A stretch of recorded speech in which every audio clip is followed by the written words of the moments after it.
Hola chicos, bienvenidos a otra clase más del módulo de reproductivo y esta vez, como ven en pantalla, vamos a estar hablando un poco de lo que es las glándulas mamarias y la fisiología de la lactancia. Evidentemente el enfoque va a ser normal y fisiológico.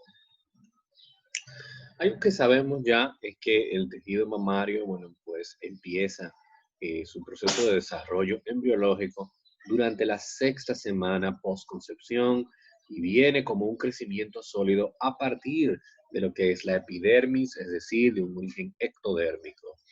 A cada lado de la línea media empiezan a aparecer esos sobrecrecimientos epidérmicos que pueden alcanzar desde las axilas hasta las ingles, que son extremadamente largas. Y estas bandas o líneas se conocen a sí mismas como bandas o líneas mamarias, que son la primera señalización de donde van a aparecer los tejidos mamarios.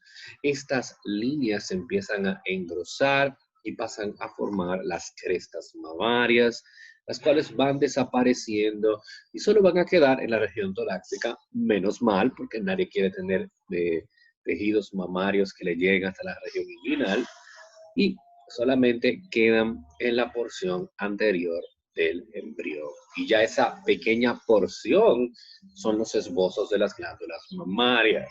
Es decir, primero eran las líneas que empezaban desde las axilas hasta la ingle.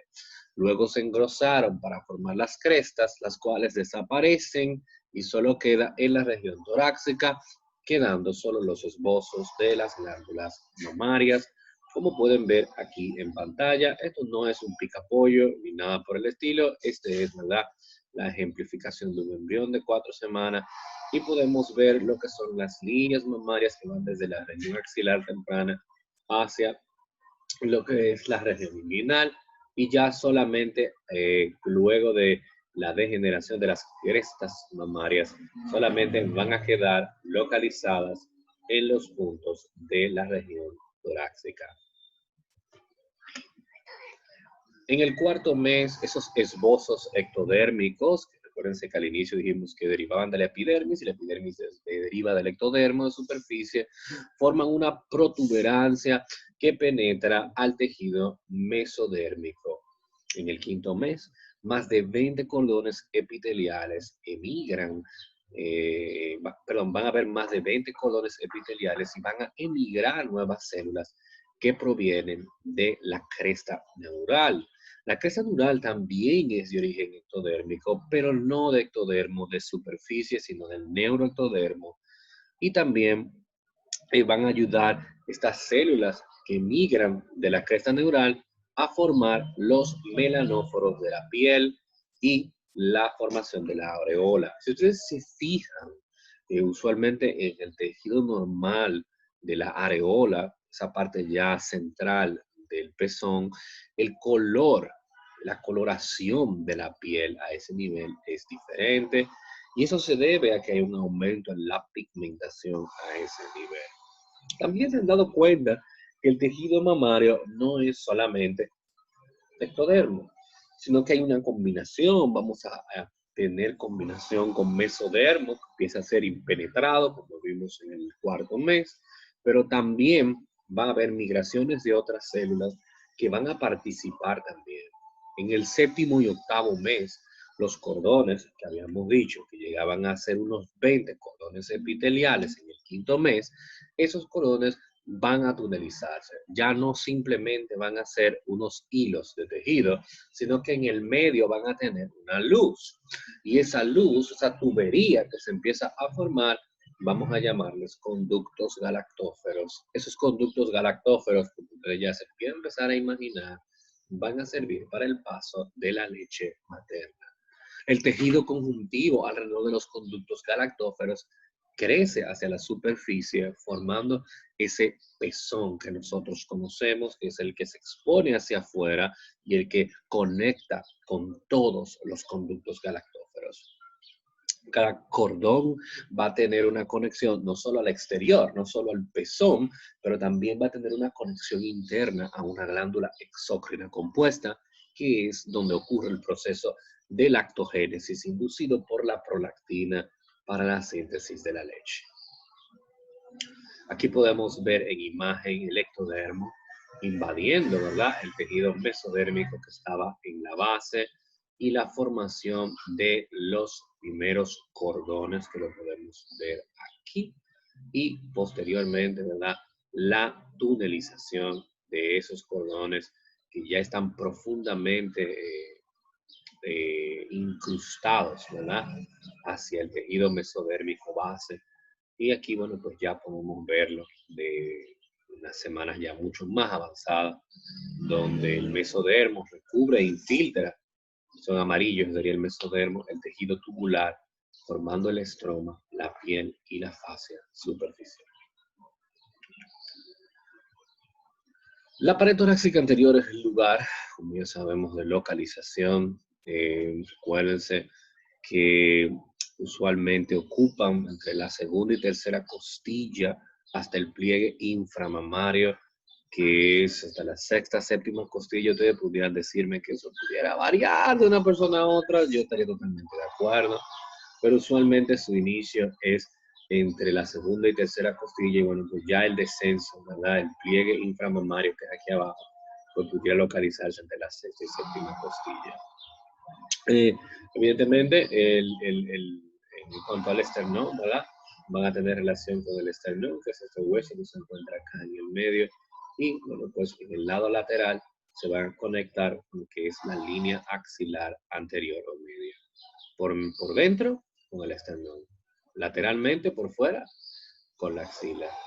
Inician en la segunda, tercera costilla y finalizan usualmente donde está el pliegue inframamario hasta la sexta, séptima costilla.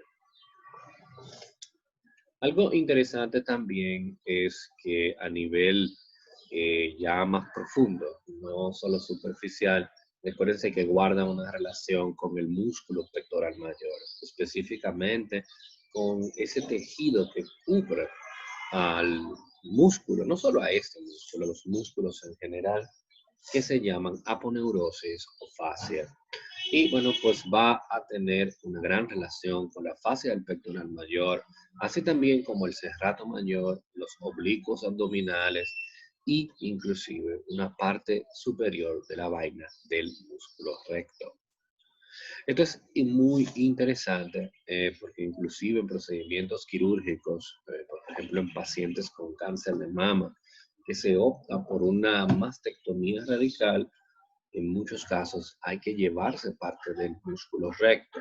Esto va a significar que la paciente posterior a la cirugía queda con un grado de limitación de movilidad del brazo y del hombro de ese lado que haya sido operada. También sabemos que hay una prolongación axilar del tejido mamario. Esa prolongación axilar se llama la cola de Spence, que también es importante recordar porque sabemos la gran relación que tiene el tejido mamario con el área axilar. Inclusive los nódulos linfáticos axilares son usualmente los primeros lugares donde hay diseminación cancerígena en el cáncer de mama. Básicamente tienen una forma de cono con una base circular de 10 a 12 centímetros de diámetro y un espesor de 5 a 7 centímetros, con una prolongación que se dirige hacia la axila, como pueden ver aquí, que se llama la cola de Spence. Usualmente ellas van a cambiar mucho su consistencia a dependencia de la paridad de la paciente, porque recuérdense que el tejido mamario también va a responder a los esteroides sexuales y posiblemente una niña, ¿verdad?, o una mujer nulípara no van a tener el mismo tejido mamario que una mujer multípara. El tejido de la nulípara y las mamas de la nulípara tienden a ser firmes, no han pasado por un proceso de lactancia ni de embarazo, mientras que las multíparas tienen esa característica de péndulo, como si colgaran. Y el tamaño, evidentemente, es variable dependiendo de varias situaciones. Pueden ir de 150 a 225 gramos, pero evidentemente durante el periodo de lactancia van a ver esa ingurgitación de esas mamas hasta inflamatorias se ven y pueden alcanzar pesos mayores de 500 gramos. Dentro de ellas usualmente están formados en 15, 20 lóbulos. Es una glándula túbulo-alveolar. Recuérdense que también no solo son los lóbulos, sino la conectividad con todos los ductos galactóferos que también vamos a tener. Va a estar formado no solo por la piel, sino también por tejido graso subcutáneo y el tejido mamario también, que consiste en el parénquima, que son los lóbulos y el pezón, la parte interna, que es el estroma, compuesto por tejido conectivo fibroso, adiposo, vasos, nervios y linfáticos, donde ustedes pueden ver lo que es la combinación de las placas germinativas que decíamos ahorita que formaban, como son el ectodermo y el mesodermo. El ligamento de Cooper es un ligamento muy interesante porque es el que sostiene el tejido mamario y le permite movilidad y suspensión. El ligamento de Cooper es el que le duele a las pacientes cuando tienen mamas muy grandes y sienten un dolor en la espalda, porque literalmente el que sostiene las mamas es como si fuera usar una mochila para ir al colegio muy pesada y tú ves como las partes que tú te pones en el hombro están totalmente tensas. Los ligamentos de Cooper le pasa igual. En términos funcionales, consta de 20 o más lóbulos, cada uno desemboca en un ducto excretor y llega al pezón también. Los lóbulos se dividen en lobulillos o campos glandulares, es lo mismo, y cada uno está formado por unidades funcionales que son los acinos. Y puede ser de 10 a 100 de alrededor de conducto colector.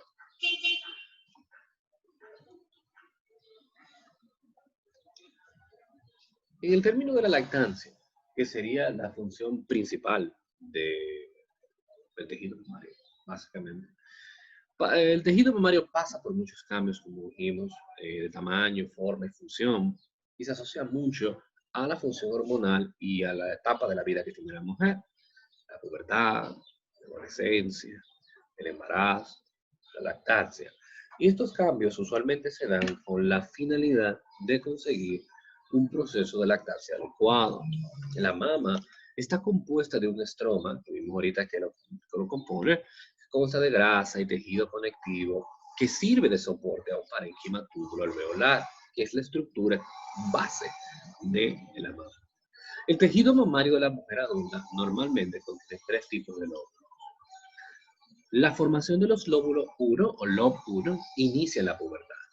Los cambios en los niveles de estrógeno y progesterona durante los ciclos menstruales estimulan a estos lóbulos a desarrollar nuevas estructuras alveolares. Es decir, con el arranque de la vida reproductiva y el aumento de las secreciones de los esteroides sexuales por parte de los ovarios, y esos inicios, esos ciclos reproductivos, no solo van a tener un impacto sobre el útero en las menstruaciones, sino que también van a tener un impacto sobre el tejido mamario, especialmente los lóbulos, los cuales empiezan a desarrollarse y a crecer. Los cambios hormonales promueven la evolución de los lóbulos tipo 1 a los lóbulos tipo 2 y tipo 3. Esto evidentemente va a ocurrir posterior a la pubertad. Si tú tienes una mujer adulta y haces un análisis y ves que los lóbulos que tienen son lóbulos tipo 1, tú puedes inferir que hay una pobre estimulación hormonal. Luego de la pubertad no va a continuar el proceso de maduración, excepto cuando se alcanza el embarazo. Y esto es interesante porque eso quiere decir que las mamas, para alcanzar el máximo de desarrollo, deben de esperar la gestación. Lo usual que las mujeres van a poder lograr fuera de un embarazo es hasta el óvulo tipo 3. Y podemos ver con mucha facilidad aquí, en esta imagen muy interesante, las diferencias que hay entre diferentes momentos en los ductos mamarios. El ducto mamario de una mujer nulípara. Se ven que aquí tenemos todos estos pequeños ductos, ¿verdad? Pequeños, delgados, ¿verdad? Pero miren la diferencia durante el embarazo, cuando se encuentran gruesos, mayor tamaño, proliferados. Y aquí lo vemos durante el proceso de lactancia. Podemos verlos totalmente llenos y engrosados. No parece ese lóbulo, ese canal, ese ducto, a uno de estos. Parecen totalmente diferentes. Esto que ven aquí es un lóbulo tipo 1, un lob 1. Hemos hablado, ¿verdad? A partir de este tipo de lóbulo, ¿verdad? Luego de la pubertad es que las mujeres empiezan a modificarlo. Aquí vemos el lóbulo tipo 2. El lóbulo tipo 2 ya es una mujer, ¿verdad? Que con las hormonas empieza a cambiar sus lóbulos. Y el lóbulo tipo 3 también. Es decir, que estos son los primeros 3 lóbulos que vamos a tener en el tejido mamario y básicamente demuestran el crecimiento mediado por los esteroides sexuales sobre el tejido. ¿Y qué hay, ¿Y qué hay entonces de ese último lóbulo que nos falta? ¿Qué hay del lóbulo tal vez conocido como lóbulo del embarazo, lóbulo tipo 4? Y esto ocurre durante el embarazo porque el desarrollo alveolar y la maduración del epitelio que ocurre después a los cambios hormonales del embarazo se conoce como mamogénesis estadio 2. La progesterona, que es una hormona que se eleva de manera importante posterior al embarazo, va a jugar un rol importante aquí. La mayor capacidad de desarrollo mamario se expresa en este periodo y el volumen aumentado del tejido mamario durante el embarazo se da por el desarrollo y proliferación del tejido secretor. La función mamaria normal del puerperio, es decir, del posparto, está por lo tanto asociado a este aumento del tamaño que ocurre durante la gestación. Lo que va a ocurrir luego del parto, del proceso de lactancia, va a depender mucho de los cambios que ocurran durante el embarazo mediados por la progesterona. El desarrollo mamario durante el embarazo ocurre en 2 fases. La fase ductural durante el primer trimestre y la fase lobular durante el segundo trimestre del embarazo. Durante el embarazo temprano, bajo la influencia de la gonadotropina coriónica humana, de origen placentario, y múltiples glándulas secretoras se van a desarrollar formando los lóbulos tipo 3. Mientras prosigue este estímulo hormonal, los elementos más distales del árbol ductal progresan aún más, y esto solo ocurre durante el embarazo. Y vamos por fin a pasar de los lóbulos tipo 3 a los lóbulos tipo 4. ¿Y qué con estos nuevos lóbulos? Las células epiteliales del acino no solo crecen en número, sino que se hacen más grandes. A la mitad del embarazo, los lóbulos tipo 4 crecen tanto que rodean los ductos tan fuertemente que el ducto principal no puede ser ni siquiera ser reconocido, como vimos en la imagen acá, donde podíamos ver que es tanto lo que se ha crecido que ya no se ve la estructura como si fuera un árbol con ramas, ya no se ve de una manera tan clara.